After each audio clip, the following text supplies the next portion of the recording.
The moon, a pale sliver in the velvet sky, cast an eerie glow on the tangled labyrinth of the Borneo rainforest. The air, thick and humid, clung like a shroud, amplifying the cacophony of unseen creatures. Maya, a seasoned photographer, huddled beneath the flimsy shelter of her bivouac, the silence between the jungle's roars gnawing at her nerves. She'd ventured deep into this emerald hellhole for the perfect shot, a rare orchid rumored to bloom only under the veil of a blood moon.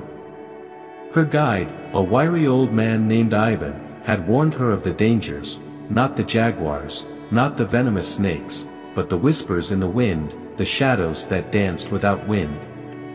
Maya, fueled by ambition, dismissed his warnings as superstitious mumbo-jumbo. As the night deepened, the whispers grew bolder. They slithered through the leaves, hissed through the bamboo, forming words in an unknown tongue that sent shivers down her spine. She saw things, too, fleeting glimpses in the periphery of her vision, eyes glowing in the darkness, long, skeletal fingers beckoning from the undergrowth, fear, cold and clammy, wrapped around her heart. She fumbled for her camera, its comforting weight a lifeline in the swirling uncertainty. But when she aimed it at the source of the whispers, all she captured was blackness, the lens reflecting only her own terror. Then, the earth trembled. A guttural roar, unlike anything Maya had ever heard, tore through the night.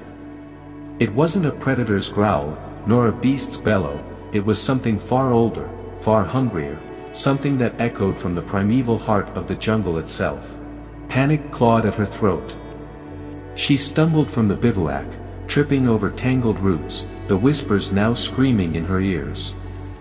The moon, once a gentle beacon, now seemed to leer down, its pale light revealing grotesque shapes lurking in the shadows. She ran, her breath ragged, her legs burning. The jungle seemed to close in around her, the branches whipping at her face, the vines snagging at her clothes. The roar followed, closer now, shaking the very ground beneath her feet. Just as she tripped and fell, a gnarled hand, cold and impossibly strong, clamped onto her ankle.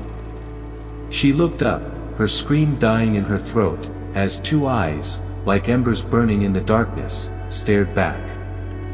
They were the eyes of the jungle, ancient and malevolent, and they held the promise of oblivion. The last thing Maya saw before the darkness claimed her was the orchid, blooming in a macabre dance of white against the black. It was exquisite, terrifyingly beautiful, and it pulsed with a sickly green glow that mirrored the eyes of the creature that had dragged her into the abyss. The next morning, the sun found only the abandoned bivouac, the camera lying open, its lens shattered, capturing nothing but the silent, accusing stare of the emerald hellhole that had claimed its latest victim.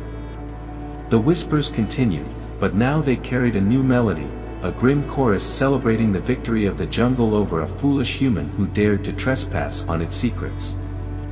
The orchid remained, a stark reminder of the price paid for ambition, a silent whisper in the heart of the Borneo rainforest, a chilling testament to the night Maya danced with the shadows and lost herself in the darkness.